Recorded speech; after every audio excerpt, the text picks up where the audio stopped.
بسم الله الرحمن الرحيم الحمد لله رب العالمين والصلاة والسلام على نبينا محمد وعلى آله وأصحابه أجمعين أشهد أن لا إله إلا الله وأشهد أن محمدا عبده ورسوله أما بعد.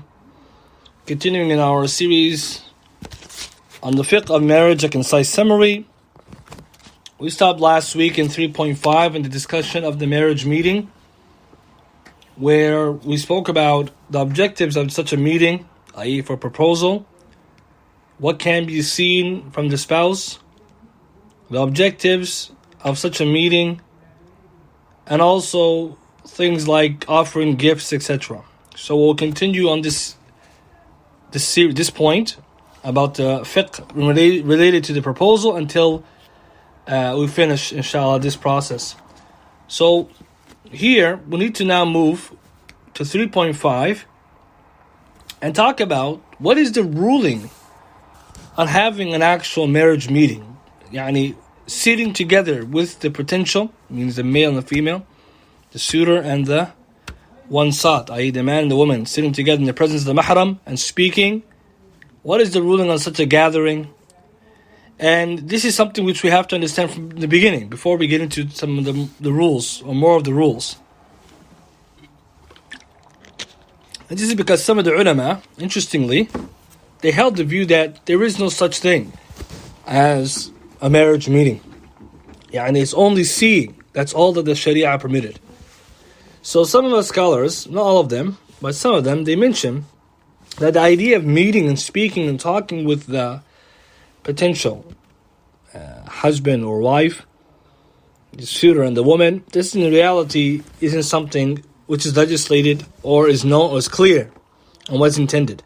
For example, Shaykh Abdul Muhsin Abbad, Hafidhullah Ta'ala, he was asked, is it permissible for the one looking into marrying a woman that he sit down with her and get to know her in terms of him asking her about her characteristics, her interests and likes, and other than that, which is connected to her personality, with the claim of getting to fully know her before proceeding to marriage. And this sitting is obviously in the presence of her father or brother. And the Shaykh Hafidhullah said that which is apparent is that there is some spaciousness in this idea of sitting with her, looking at her. He said, sitting and looking. He said this is not necessary. As for him just asking her and posing some questions, and it's not really clear what's intended by that. And the Shaykh's view here, Sharh Sunnah Abi Dawud, Hadith number 19. What seems to be apparent from the Shaykh's answer here is that the idea of a marriage meeting, sitting and talking, even in the presence of the mahram, it's not really clear what's intended, because looking is what the Sharia has come with. And this is made more clear by some of the fatwa of Shaykh Ibn Uthaymeen, rahimahullah. In more than one fatwa, he was asked about this issue. He says, as for sitting with her, i.e. the suitor, the man who's coming to propose, sitting with her, i.e. the woman, and speaking, that is not allowed, because there is no need for that, because this motivates, because there's no need for it, or no need that encourages such an action. There's no need that encourages or necessitates such an action. This is found in Al-Darb, tape number 31, side A. In another fatwa on his website, the Shaykh says, rahimahullah, the woman who is proposed to is like the woman who is not proposed to, in terms of looking at her, speaking with her, sitting with her. That is, it is haram upon a person, i.e. a man, except for the act of looking, without seclusion. If he wants to propose to her, means the Shaykh saying here that it's what is like this woman who is proposing to, her ruling is like any other woman he does not propose to. She's a stranger to him. So looking at her, sitting with her, speaking with her, all that is haram except for looking, because Sharia allowed looking without seclusion, khalwa. And the Shaykh says, if a man wants to enjoy the company or sitting with the woman who he's hoping to propose to or speak to, then let him conduct the marriage contract. So interestingly, the Shaykh held the view that the idea of a sitting where you talk freely and ask questions, this it didn't come in the nusus, it didn't come in the texts, because Nabi ﷺ told the Sahaba to go and look However, Shaykh Ibn Baz, rahimahullah, he held the view that he said in his fatwa on his website, there's no harm. There is no harm that you sit in front of the suitor, i.e. the woman, until you see him or he sees her, as long as there's no seclusion. This is with her father, in the presence of her father or her brother or with another woman or like a mother and the likes. There is no, as long as there's no khalwa with her, because the Prophet ﷺ said to the one who's proposing, go and look at her. And he said, if any one of you proposes to a woman, then if he's able to see what will invite him to marry her, then let him do so. The intent is that if it is easy for him to look at her, then this is appropriate, and because it is closer or more likely to lead into love between them, and more likely to lead to an engagement and marriage. However, it is not allowed for him to be alone with her, rather he sees her in the presence of other than her, like her father and the likes.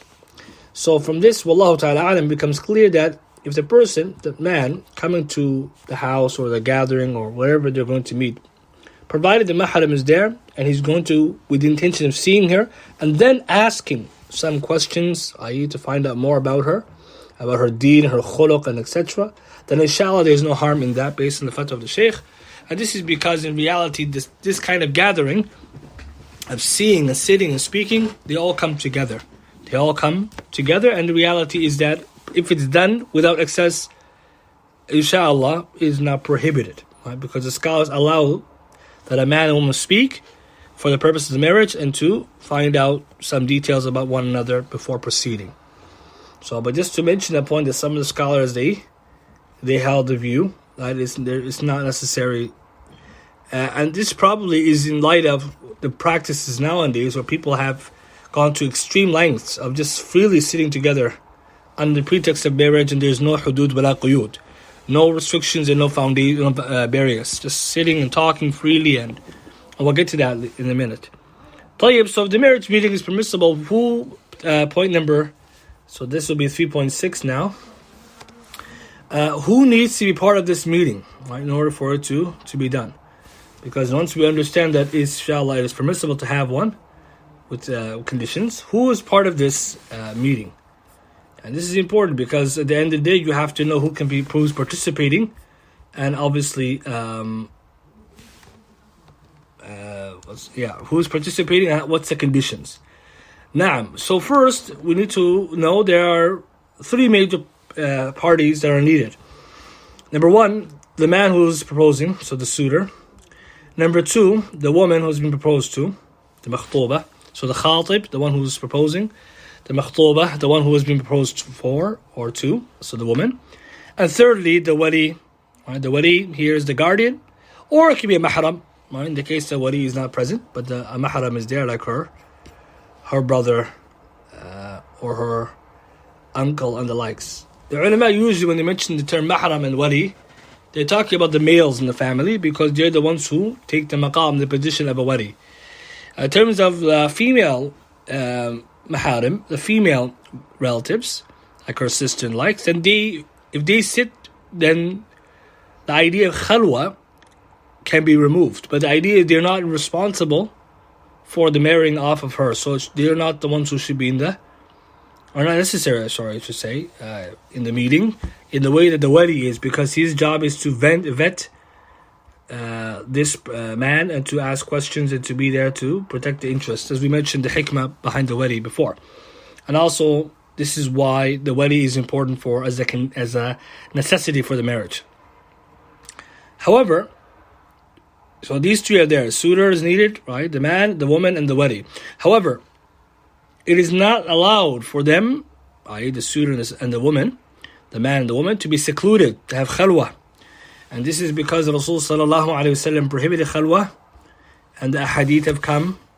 Khalwa here means seclusion. Rasulullah sallallahu alayhi wasallam said in Hadith Umar, لا يخلون الرجل بامرأة إلا كان ثالثهما الشيطان. That whenever a man and a woman are alone, the third of them is shaitan. Hadith in Tirmidhi, hadith is Sahih Tirmidhi 2165. Added to this, Rasulullah sallallahu alaihi wasallam said another hadith Muslim, no man should be alone with a woman except in presence of her mahram. Hadith number 1341, hadith Sahih Muslim. So here we see that the idea of khalwa, seclusion, is not permissible.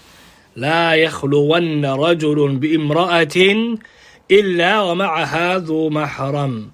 That a man should not be alone with a woman except in the presence of her mahram. And obviously the ulama, they debated, right, how many or who can take away the seclusion and the likes. But obviously the key is that provided the mahram is there, and more specifically the wali or whoever can take his place, this will be the most ideal situation.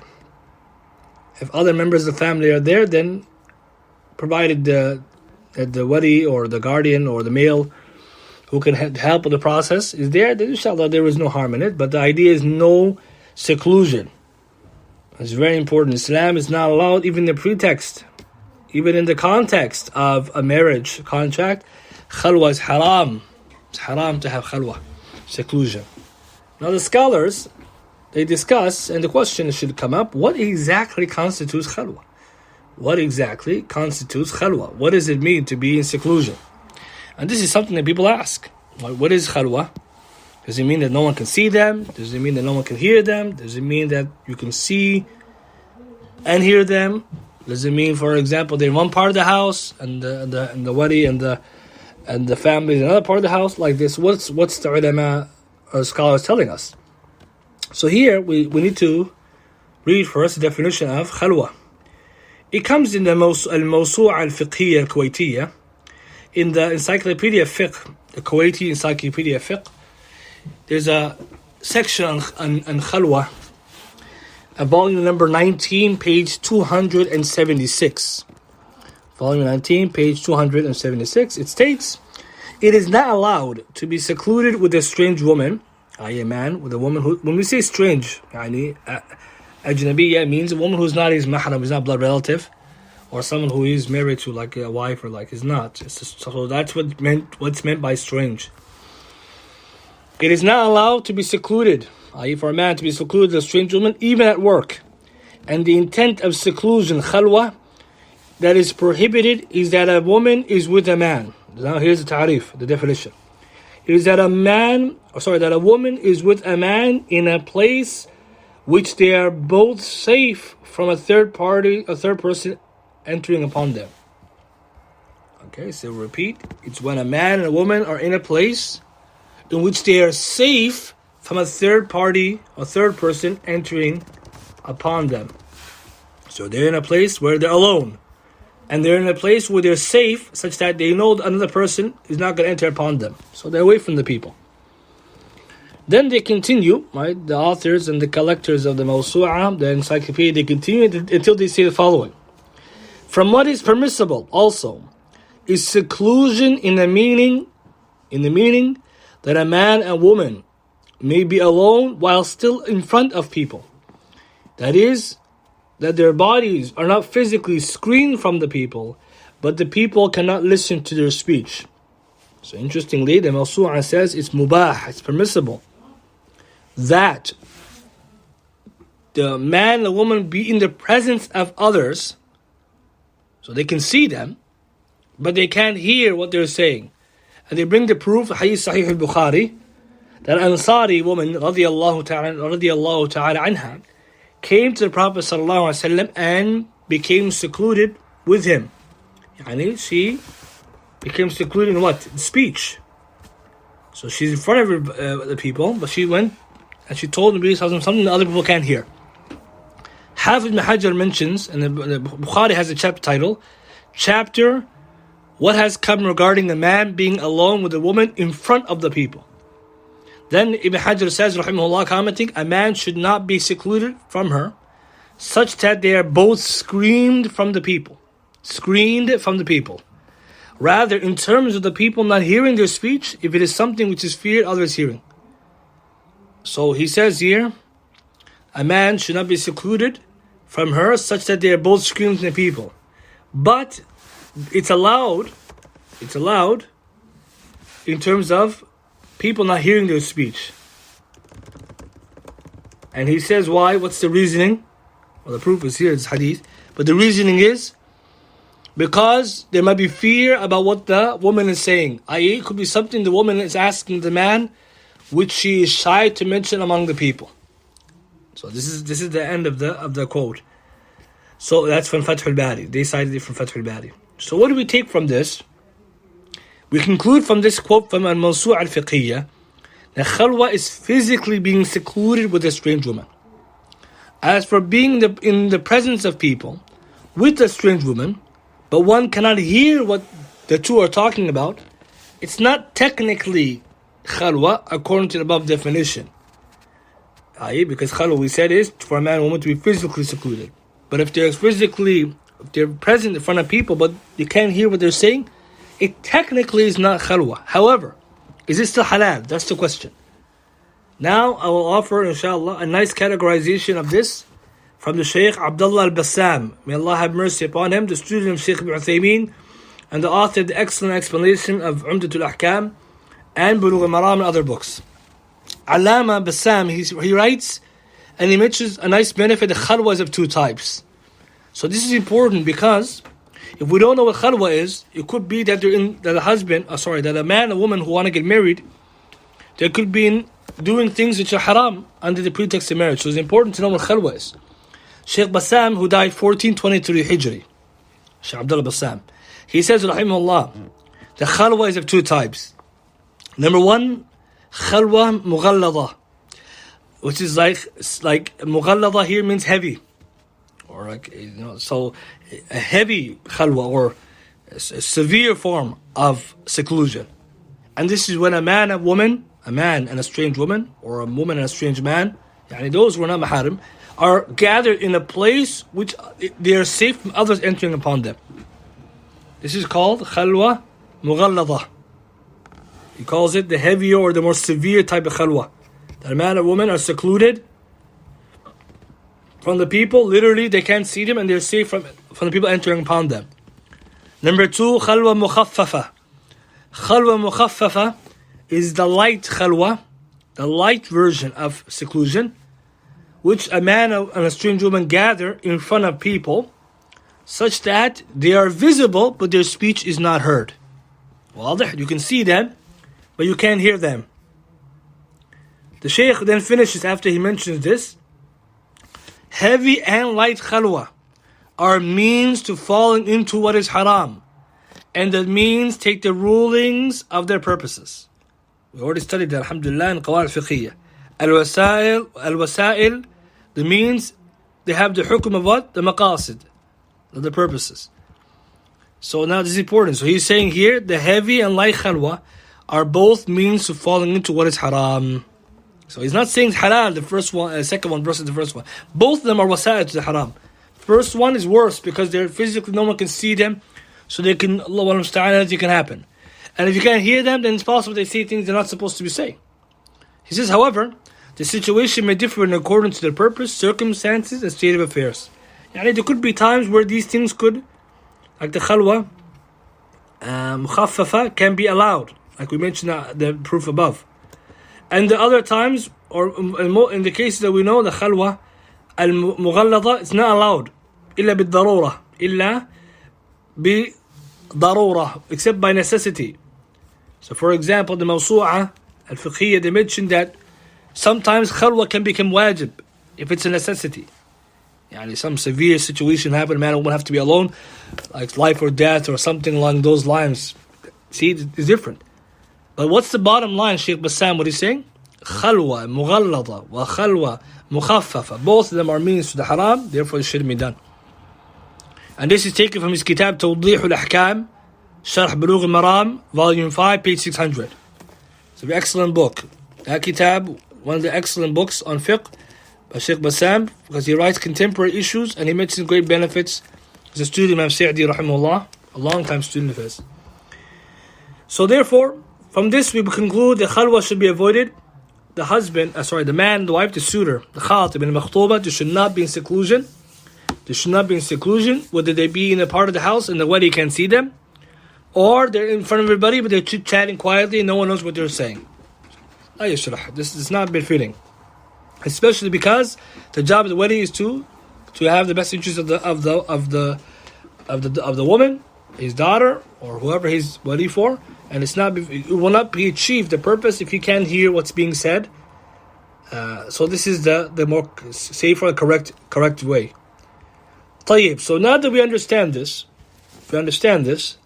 we move to 3.7, which is when the marriage meeting is conducted, what exactly should be asked? What questions should be brought forth? And before I get there, Shaykh Ibn Baz, rahimahullah, in one of his fatwas or questions and answers, he was asked about the Islamic etiquette for proposing. And he mentioned some advice which is similar to what we already been mentioning. But the point he's mentioning, obviously, here the Islamic etiquette. That there's such thing as Islamic etiquette for the proposal. So that's a fatwa that perhaps we can share another time. طيب, going now to 3.7. Questions to ask and how to get to know the potential. This is probably the most important and most question or most often asked about question. How do I know the person I'm marrying is the right person? What can I ask? Etc., etc. So in the marriage meeting, it is permissible for the man and woman to speak and ask important questions that they want answers to. Shaykh Ibn Baz rahimahullah mentioned some examples of what can be asked. Before we get there, it's very important to know that when it comes to conversation here, both of these people are strangers to one another. So they're coming to meet one another in order to see if they're suitable to get married. And obviously we mentioned before compatibility. So if the person follows the steps that we're mentioning so far, then they would have already knocked on the door of a person who they're pleased with their appearance or what they heard about their looks, then pleased with their religion, and now is coming to check, to verify that which they heard, and also to then later on find more information about their character and deen. Everyone understanding this? It's not a hit or miss idea, you just come randomly. You already came to someone who you heard or you saw them from before. It's very important, brothers and sisters, to understand this. Because the process here that Islam is teaching us is guided. It has much benefit. First, you're coming to someone who you've already seen or you heard good about their description or appearance when you're pleased with. And two, that their deen is pleasing to you from that which you hear. The meeting is to see one another, to verify that, if you haven't already seen, or to verify their deen and their character. And then after the meeting, you do more of that. So it's not just the meeting and that's it. And this is why many people, they get into some problems perhaps, because they think it's at the meeting and that's it. So طيب, what are some examples of questions when your first meeting? Shaykh Ibn Baz rahimahullah on his fatwa, his website, he answered one fatwa and he mentioned questions a man can ask, such as, first of all, it should be questions related to the marriage. That's about the person and marriage. That's what you're asking. So you're not asking random questions that have nothing to do with the person and the potential for marriage. So this is important because you're still strangers, so you cannot be so free to ask anything. It has to be related to the zawaj. So questions like accommodation. Where do you want to live? How do you want to live? It's an important question. And obviously, it's better to ask those kind of questions in an open-ended way so the person can express what they want. A yes or no type of question, close-ended, it's not the best because you're not going to get answers that are clear to you. So for example, you want to live in a city and the person says yes, it's not necessarily helpful. But maybe what's your ideal idea of where to live? Or where would you like to live? What do you expect, for example, as a good accommodation? And the man can ask the woman, for example, about her biography, her life, a little bit about her, who she is, what she likes to do. You can ask, another fatwa Shaykh Maz mentioned, the woman can ask the man about his job. What do you work? What's your profession, for example? And what do you do? Shaykh Al-Bani rahimahullah in Silsila Huda Nur, tape 13, side A, he mentions it's very important to ask about the deen. And this is unfortunately, many fathers, they don't do that. For example, they may ask questions, he said, and he complained. Some fathers, they only ask, he doesn't smoke? Does he commit zina? As if that's it. Is he drinks khamar? Those are major sins. You wouldn't come to the door of somebody who does those things. Because that person is not ready to get married. They make tawbah to Allah. They need to make tawbah. So rather, you coming to someone, you're asking questions, obviously, about the prayer. Well, how do you pray? Or, who do you study Islamic knowledge, for example? Obviously, you also want to make sure the person is upon the correct understanding of the deen, and that's obviously something you want to do beforehand. And then Shaykh, interestingly, he said that some fathers, they don't even ask if the suitor, does he go to the cinema or not? Look what he says, the Shaykh. He asked, they don't ask, does he go to the cinema, does he not go to the cinema? Does he watch movies? That's the question. Says it Huda Nur, tape 13, side A. Why? Because this shows you the level of religiosity of the person. And this is important to ask those kind of questions. Who is this person, right? So obviously, everyone's going to present themselves in the best way, but you also want to know in general, who are they? Who do you take knowledge from? What do you like to do in your free time? What are some of your expectations? Some questions are very important. And these important questions are asked. However, they could be related only to things that we said are related to the marriage. So questions right now we mentioned are like accommodation, work and employment. You can ask about somebody's pastimes and their recreation. You can ask questions about their life. Where did they study, or how did they grew up, family, like that. Those kind of questions, expectations, what they expect, and of course later next week we'll talk about things like conditions. Right? What kind of conditions they want for this? If it's going, things are gonna become clear, right? It's gonna be like an agreement, an engagement, or acceptance, a proposal. You want it also in the expectations. Maybe someone has expectations they are asking, etc. So here the ulama, they don't mention lots of questions the person should be asking. They should keep the meeting focused to, number one, seeing the person, and we spoke about that before. So you want to see them enough that you have a clear picture of who they are, how they look, and also enough information from what they speak. You can judge how they're speaking, how they are, and what they prioritize. Nowadays, people, they may have gone to excess in this topic, asking 100 questions. Like, for example, maybe may ask 100 questionnaire or 100 question personality tests and the likes of this, and this is excessive. Because this kind of meeting is essentially, it's not the only thing you're doing.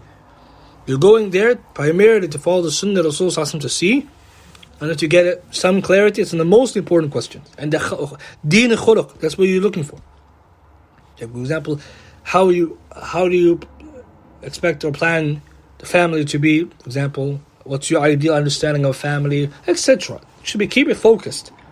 And the reality is both parties are going to answer in a way that obviously is to their best advantage. And I want to mention a point here.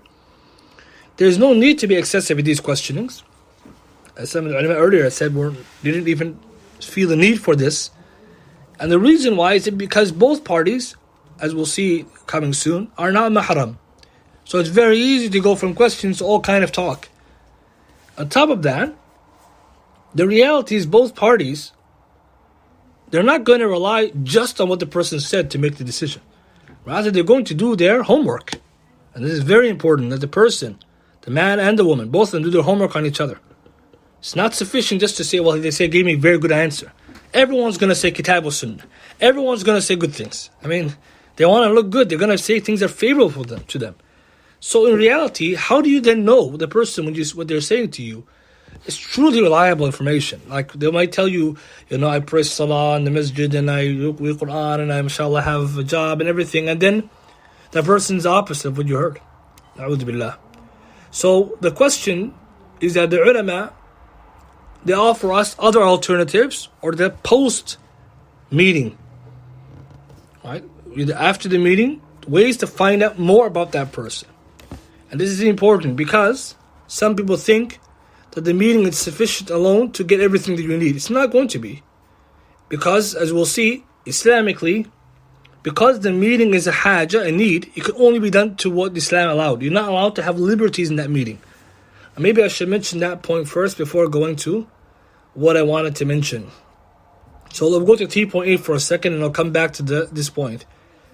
3.8 is it permissible?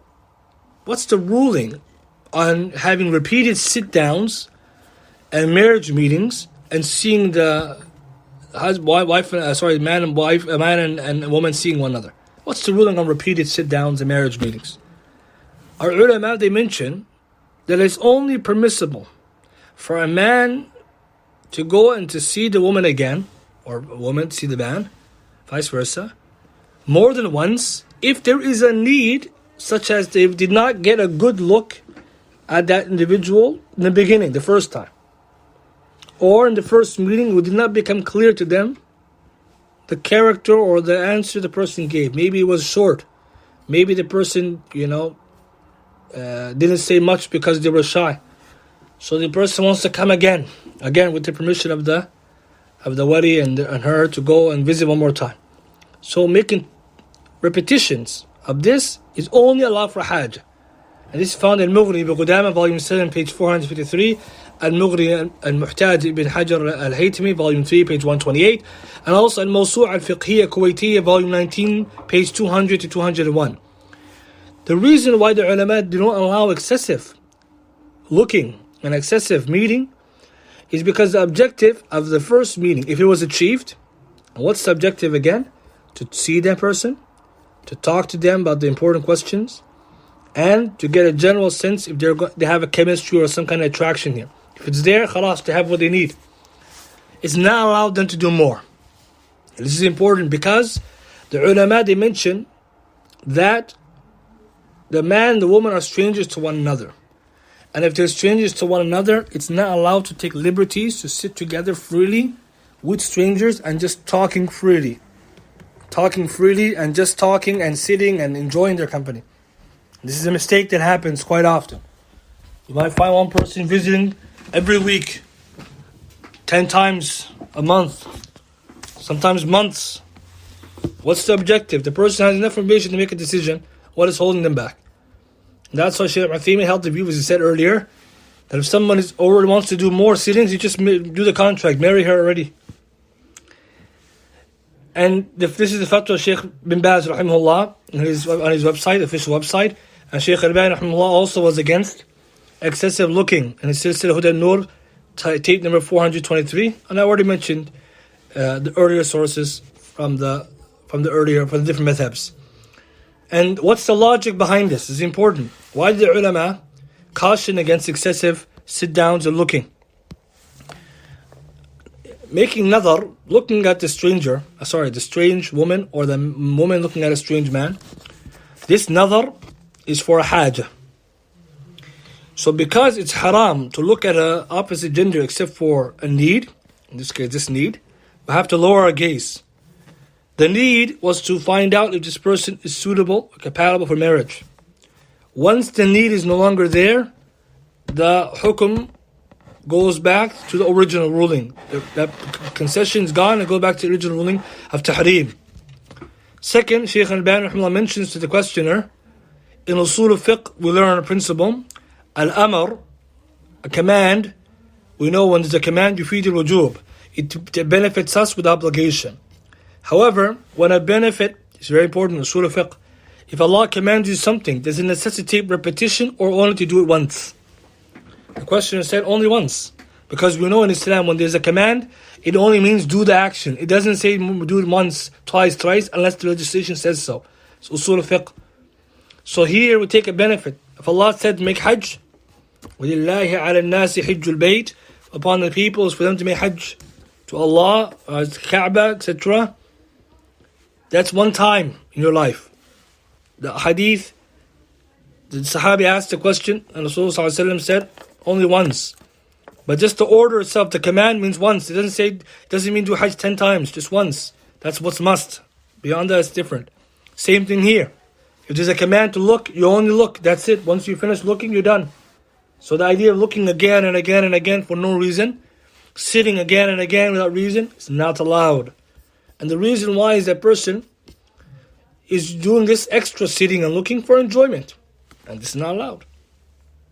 And I'll give you an example. Shaykh Al-Albani, it's mentioned by one of his students in one of his books. The book is called Al-Mawsu'a Al-Fiqhiyya Al-Muyassara fi Fiqh Al-Kitab Al-Sunnah Al-Mutahhara, volume 5, page 21, I believe it is. The Shaykh was asked, the student, I believe the student says that the Shaykh, one day, the Shaykh was sitting with one of the brothers from Al-Maghrib, from Morocco, who was speaking about excessive sittings between the suitors, between the man and the woman, and speaking and discussing, and So our Shaykh, he said, Shaykhana, our Shaykh, rahimahullah, Shaykh Albani, he said to the man, to show him that this is not good. He said to him, so how will you find out if she's loving? Are you going to ask her? He asked her, how are you going to find, Shaykh Albani asked the man, how are you going to find out if the woman is childbearing? Are you going to ask her, are you childbearing? And the man said, of course not. He said, rather I'm going to ask, or to look at her mother and her sister to see if they have children. The Shaykh rahimahullah then said, likewise, are you going to do the same thing when it comes to, are you loving or not? And the man obviously said no. So the idea is, what's the point then of all these questions that are not necessary except in and sittings? And this is something which, unfortunately, happens quite a bit. Because some Muslims, they treat this sitting as if it's some sort of dating. It's not allowed. So what you come for the need, khalas, when it's done, it's done. So if someone didn't get a good look, you look again. And that's what ulama say, you could look more than once for a need, and same would apply for the sitting. But there's no mubalagha and there's no excessiveness. And this is the position of our ulama. It's important to understand this, because they say beyond that it's istimta', it's enjoyment, and it's not permissible. For example, some of the shaykh said sitting down every week, not allowed, or someone sitting all the time and just there, and if he's that comfortable with them and he finds that much good in her, or she finds that much good in him, they should just get married. Tayyib, going back now, if someone then may ask, okay, if we cannot sit so long and talk freely, how can I know the person then? What are the means available to me to get to know this person? Because obviously now if I can't sit down and excessively talk or ask questions, then we say there are two means. The ulama, they mention two ways to find out really who a person is. And this is the real work. This is the homework that happens after. And this is the real way to find out about somebody. And it needs to be done. Number one, asking about that person by talking to their relatives, their family members, co-workers, and friends. So it's important that the wali or the woman asks the wali to do it, or her brother, to go and find information about this man. Or the man will find information about the woman by asking her wali. Or if he has a sister, to ask her sister, to ask her to find out. You got to do some investigation. The Permanent Committee, Lajnatu Da'ima, in their fatwa number 18,452, the Permanent Committee said, the means to knowing the condition of someone are many and easy. From them are asking his relatives about him, his friends or co-workers at his work, examining the situation without being hasty. And that's a key word. So the Permanent Committee offered the following ways. Asking relatives, and we're going to talk about later how it's, if someone asks you about someone else, you have to tell the truth. Number two, friends, and this is important, you find out who the person's friends are. You find out from their friends, who are they? What do they do with their free time? How do they spend their Friday nights, Saturday nights? What do they do with their money? Or what bad qualities do they have? Are they temperamental, etc.? Examining the situation too without being hasty. Tayyib, we'll talk more about this. That's number one. That's the hard part, to do the real digging. Because in reality, if you're only going to take what you heard in the meeting, the marriage meeting, the person told you maybe things you want to hear. And so you will have a false sense of who they are. And this is perhaps why there's sometimes a lot of letdown, because the person gave all the answers, the script, read the script. And then the woman is confused, or the husband is confused. They said they do all these things, they said, and then what happened? They were not truthful. Next one is for the wedding now, to deeply examine the situation of the suitor. So this is for the woman. And the wedding will do the hard work. That's why he's there, to do the vetting.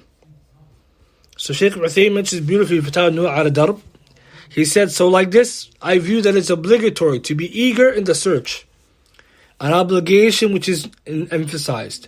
That the wali, the guardian of the woman, should examine in detail. And there is no harm if the harm if the reply to the proposal is delayed. He has to examine in detail, the Shaykh says. It doesn't matter, he says, if you delay giving the response to the proposal 10 days later, 20 days later, or so, until the person has clear insight who this person is. If it becomes clear that the suitor is upon the desired description, he, the wali, the suitor is the one whose religion and character pleasing, then the wali should marry him to his daughter, or to the one he's wali for. And what we take from this is that the job of the wali is to vet, to really dig into the person. Where is he? How is his money? What does he do with his free time? To investigate on behalf of the woman, to get to detail. That's why he's there. Because if the meeting is there, we said already what the objectives are, but if a man and woman just based on what they see only, they may be taken away by desire. And this is the reality. They could maybe like how each other look, or they might like their personality, and they may be misled to incline towards them unfairly or unduly. Attachment may occur even. So what's important for the wali to vet and take a very serious stock of the person. So thus, this is important. In Islam, excessive discussions between the two parties is not necessary because, number one, many ulama mentioned it arouses the desires. And this is the reality. They're still not married. Number two, it is not an accurate representation of who they are, since in this stage both parties may misrepresent one another. And that's why we know the narration, authentic from Umar ibn Khattab radiyallahu ta'ala anhu, and many of us, we heard it before, and Shaykh Al-Albani rahimahullah authenticated in Irwa al-Gharil, that when Umar ibn Khattab asked one man, do you know another man? And he said, yes. He said, how do you know him? And Umar gave some ways to know somebody. And this is important, the shahid. And one of those ways that he mentioned is that if you were a neighbor with them, a businessman, or traveled. So why would he mention these points? Because in reality, this is when you know somebody in the closest proximity. You know somebody through very close interactions. So for example, neighbor or businessman or business with them, or you travel with them. And so the benefit we take from that narration is that to truly know somebody is beyond just talking to them. So we have to do both, all of it. طيب, inshallah, to wrap up the next points. So that's how someone can go about finding more information. At the same point, somebody may raise a question.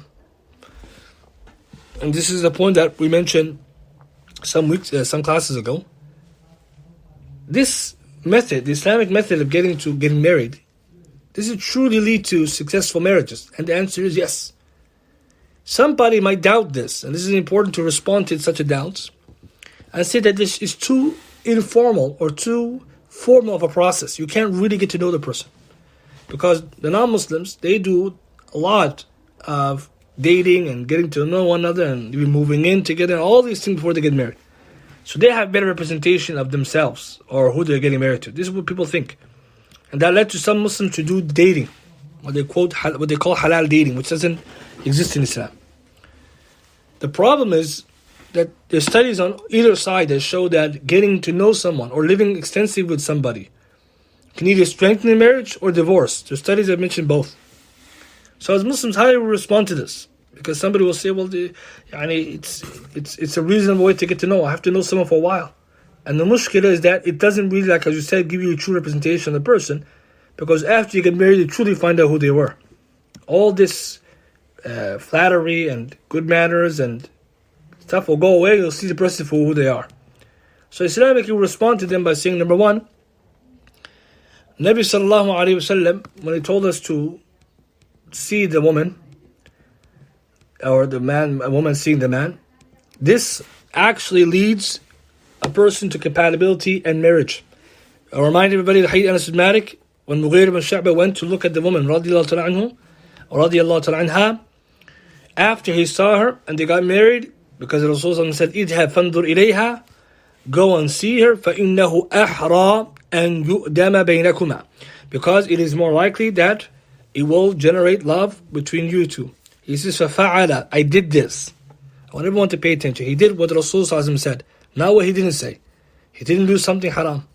فَفَعَلَ, he did it. فَتَزَوَّجَهَا, and he married her. فَذَكَرَ مِنْ مُوَافَقَتِهَا, and he found then that they were compatible. they got along. That's from the Sunnah of Rasul Sallallahu Alaihi Wasallam. If you follow the Sunnah, Allah will barakah. And this is one of the things that many of us we need to be reminded of. If you do the haram, you're losing barakah. You can't tell us, no one can tell themselves, I'll do the haram way, inshallah it'll work. You start with haram, you'll end in haram. This is how we know. Whatever is built in haram, itself will become haram. But what if someone started with disobedience of Allah? How could they tell themselves, I'm doing it the Islamic way? Number two, there's a narration from Ibn Mas'ud radiallahu ta'ala anhu, authentic, where he says that love is from Allah and discord is from shaitan. If someone were to say, okay, we'll do what the non-Muslims do, dating, and love doesn't come from these ways. Love comes from Allah. Allah puts in the hearts of the people. وَجَعَلَ بَيْنَكُمْ مَوَدَّةً وَرَحْمَةً. Allah puts between them, in their hearts, love and mercy. If you do it the way that Rasul taught us, the Islamic way, you will engender the love that you want. That's very important because it comes from Allah. As for discord, that's from shaitan in general. So ask Allah to bless the union and to make you follow the way of Islam to do it. You shouldn't say, if I do the Islamic way, I won't know. You won't know either way. Especially if you do the haram, you can't even guarantee that what you're doing here is going to benefit you. In fact, you can say that this is the wrong way. Thirdly, we know in Islam that if someone gets married, Allah subhanahu wa ta'ala, we said one of the objectives of the marriage is that love Allah puts between a man and wife, the mercy and affection. Ibn Hazm, he writes in The Ring of the Dove that it's possible, as we said before a couple weeks ago, that someone falls in love with someone before, right, just seeing them. It's also possible, he says, someone loves someone after long interaction with them. And his opinion, Ibn Hazm rahimahullah, was he favored the second view, that getting to love someone after long interaction with them is a stronger and more realistic form, not so much to love at first sight, even though he accepted the idea of it. And this is important. Why? Because if someone said, I don't know the person, and does it negate that you're not going to end up knowing them and liking them?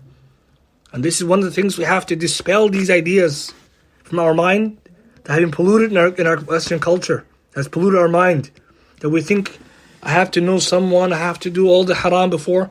And then what happens? We don't end up happy.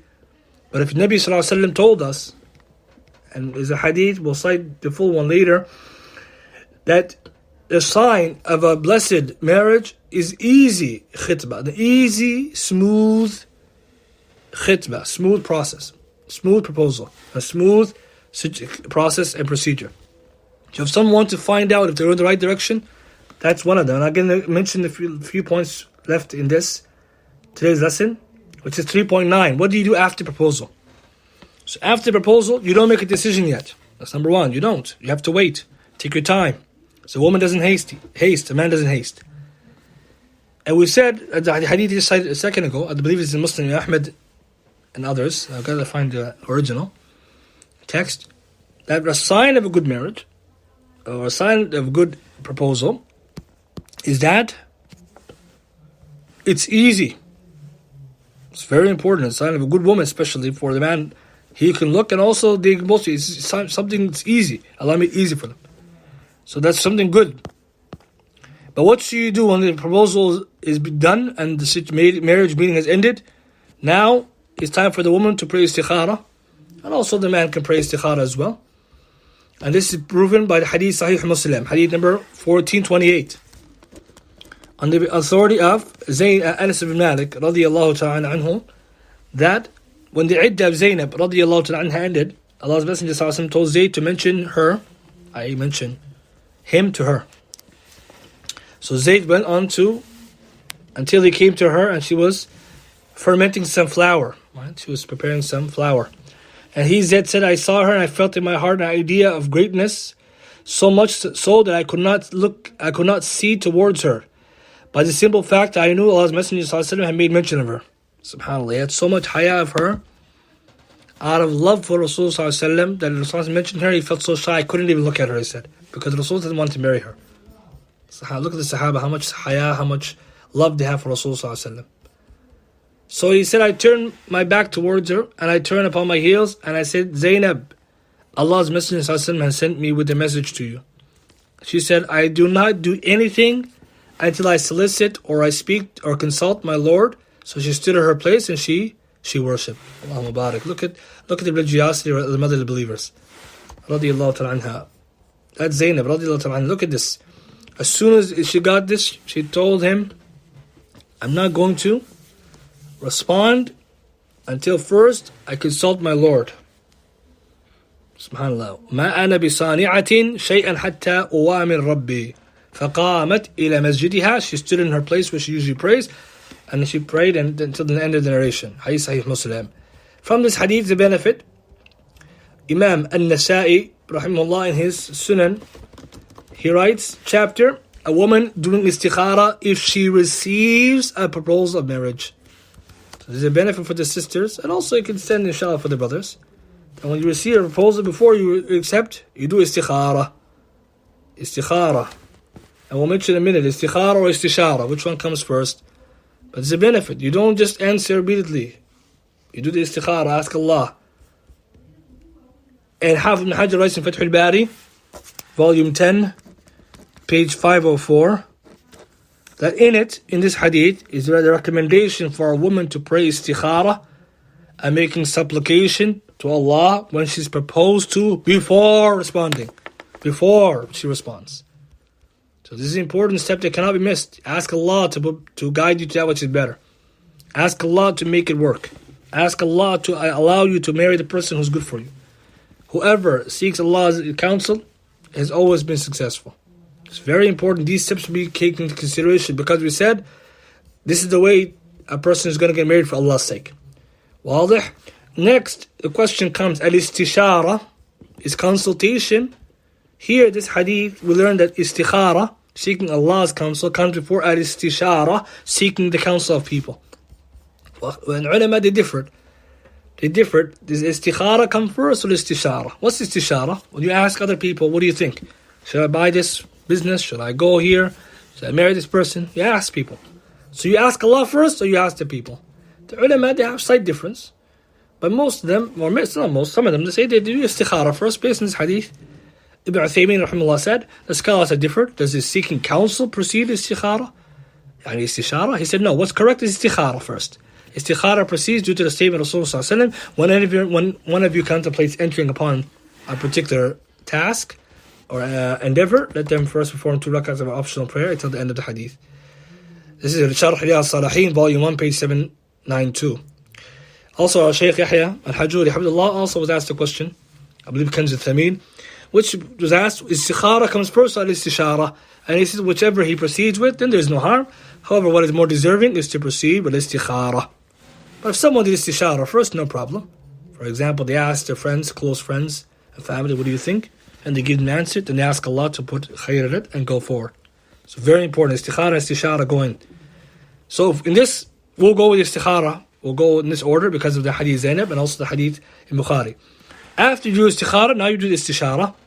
And what is that? You go and you ask, like we said, for relatives, close friends, and family, co-workers, whoever you can know, especially close people, about that person's character and the deen and the insides. Because, as some of the ulama, they mentioned, I believe it was Ibn al-Jawzi, rahimahullah, that when it comes to the akhlaq, that's the part that's hidden. The other one's apparent, the deen, you can see some parts of it, even though the true reality only Allah knows. And those who are close to the person can really tell how they are. But when it comes to the character, this is hidden. We can't tell. Someone will, mashallah, behave nicely or look good in the beginning, but you don't know if they have any problems or anything they're dealing with. Which comes to another issue, is self-disclosure necessary? Are we allowed to hide very important things? We're going to get to that in a second. And what's the proof you're allowed to do istishara in the first place for marriage? Hadith I already mentioned before last week. Fatima bint Qais, radiallahu ta'ala anha. When Rasulullah came to Rasulullah, she said, Muawiyah and Abu Jahm, may Allah please both of them, send me a proposal of marriage. Rasulullah said, Muawiyah is destitute, he has no property, and Abu Jahm is very difficult on the women. Until the end of the hadith. Nabi Sallallahu, when she asked, he gave her some criticisms at a position where it's allowed to mention some defects of people. He's a great noble Sahaba, but he had to mention this, alayhi, because in this position, he's a must to tell the truth and to be clear. Sahih Bukhari, Muslim. You see, one of the problems of our community nowadays is that if a man is asked by another man or about a woman about somebody he knows, he'll lie to protect his brother. And that's haram in Islam. It's haram and haram. If someone asks you, is this brother good? What do you know? And you say, oh, he's mashallah, and you know the person is not good. Haram and haram. Na'udhu billah min dhalik. This is one of the problems, perhaps, why we have this problem in our community, of some people being duped, because we're not helping one another. وَتَعَاوَنَ الْبِرِّ وَالتَّقْوَى. Cooperating good and piety. Imam Nawawi, when he comments in the hadith, says, in this hadith, وفيه دليل على جواز ذكر الإنسان بما فيه عند المشاورة وطلب النصيحة ولا يكون هذا من غيبة المحرمة بل من نصيحة الواجبة. Beautiful. He says, in this is evidence. It's evidence for the permissibility of mentioning when someone's seeking counsel from you, that which a person has of characteristics. And when someone seeks nasiha from you, that it's not considered a prohibited ghibah, rather it's nasiha, advice which is wajib. And the ulama have mentioned that in 6 situations it's permissible to backbite someone, and I believe we covered this in our study of Kitab al-Adhkar wal-Adhkar of Imam al-Nawawi wal-Suyuti. So this is important. You're allowed to tell the truth as it is. Nabi Sallallahu Alaihi Wasallam did it. And Rasul Sallallahu Alaihi Wasallam, we know, is the most righteous of all people. So the responsibility of the person, when they asked about another person, comes that you cannot lie. You have to be trustworthy. Hadith Abu Hurairah radiyallahu ta'ala anhu, reported in Tirmidhi, it's a hadith sahih. قال عليه الصلاة والسلام المستشار مؤتمن. The one whose counsel is sought is entrusted. المستشار مؤتمن. The one whose counsel is sought is entrusted. So here is very clear evidence. If someone to say, brother, I want to marry so-and-so woman, what do you know about her? For example, let's say it's your relative. You can't lie if you know something about her. Same, a brother asks another brother, or a wali comes to you and says, I want to marry my daughter off to Fulan. What do you think? You have to say what would you know. But how do you say it is the question too. So the ulama, interestingly, they mention, like Ibn Hajar Haytami and Mughni and Muhtaj, and I believe Imam Nawawi and Rawd al-Talibin, that there's ways to go about it. You don't have to be so detailed if it's allowed to say something general. For example, some of the ulama recommend saying, I wouldn't deal with so-and-so if I was you. And something like that is yakfi, sufficient. Because it gives the impression somebody's got something that's not beneficial. So, for example, you keep it general unless details know. Like somebody say, what do you mean? And if you have to say, you have to say, okay, so brother, so-and-so does this and this. It's not ghiba. We have to get around this point, because what's happening in our community maybe is that we do ghiba, which is haram, and the ghiba is halal, we don't do. Allah musta'an. Maybe we do the ghiba, which is haram, we do it, and the one that's halal, we hide from it. La ilaha illallah. It's not correct. We have to be honest. قولوا قولا سديدا. Say a straight word. So if you can be general and it's sufficient, or you have to be detailed, Nabi Sallallahu Alaihi Wasallam was detailed. So you have to say what you have to say. And that also leads to another point. What if somebody has qualities which qualities can I reveal? So the ulama divide into 2 types. Qualities which is going to make the marriage break. It's going to end up with the woman having khiyar, choice to leave the marriage or stay. For example, the person had a very sick, big sickness that they need to disclose, and they didn't disclose it, and I knew it. That kind of information has to be disclosed, because the end, the woman, if she knew beforehand, she might not take the offer. So that kind of information versus, let's say someone is doing a sin, it doesn't affect the validity of the marriage, or like her choice to leave. It's something bad. Some ulama say it depends. You don't have to mention something if you can make tawbah from it and move on. So if it's something you know that the person can make tawbah from it, that he can fix it, and is trying to fix it, and it's not going to affect, then some mention you don't have to say it. But it's something big or something that they need to know, like this person has an anger issue, this person has they have financial issues. You can't hide this kind of stuff. And that's why there's more details, but we don't have time to get more into that. Next point. So now you did the istikhara, you did the istishara. Number 3, now a person should take their time. Do not rush in answering the proposal. Imam Ibn Jawzi writes in Sayyid al-Khatir, the Capture Thoughts, page 148 of the English.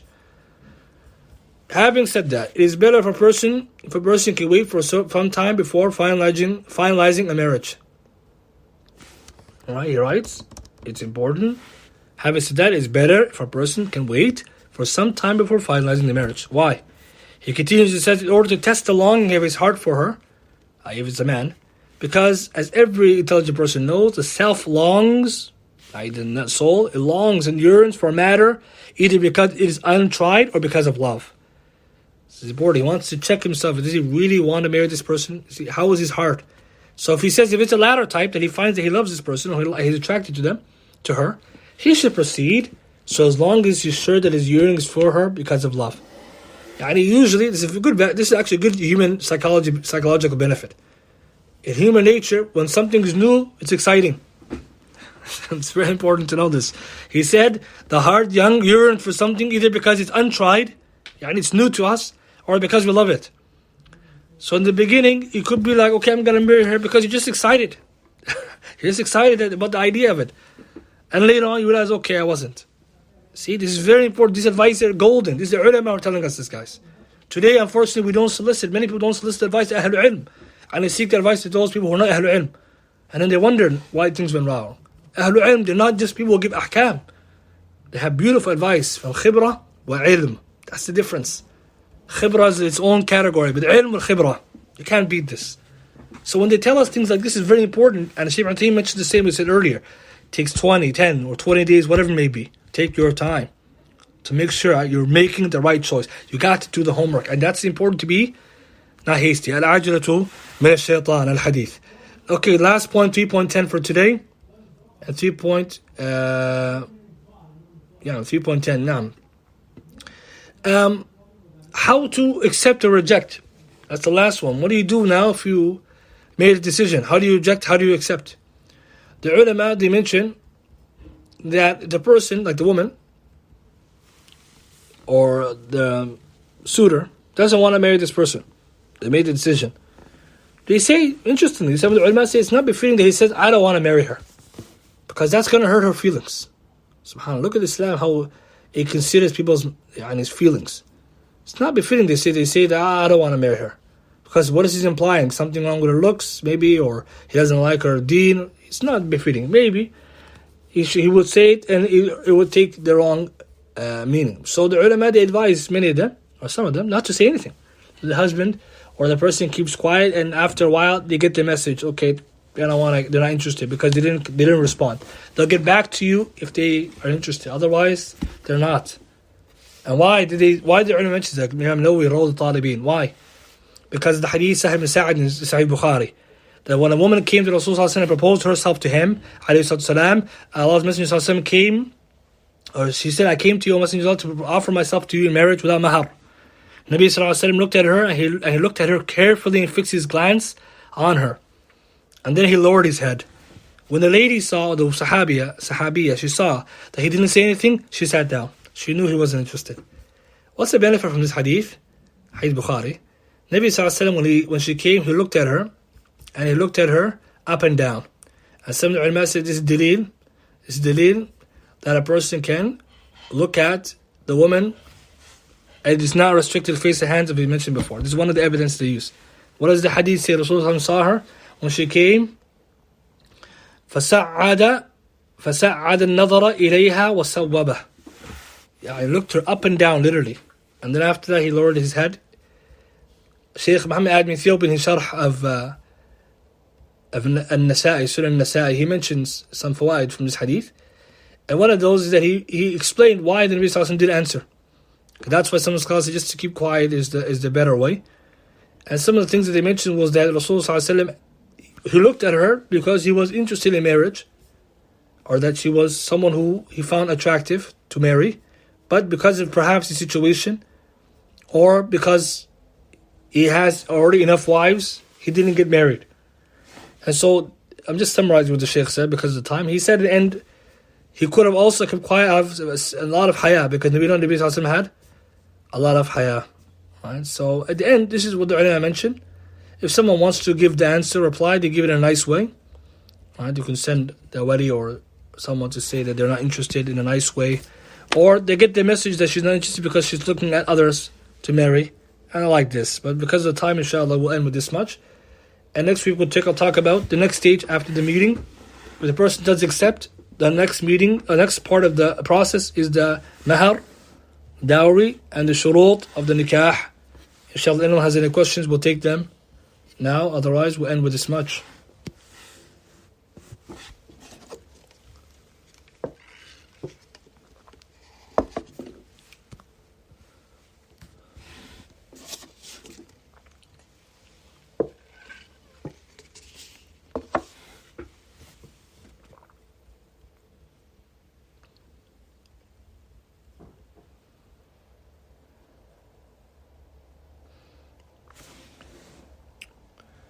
Anyone has any questions?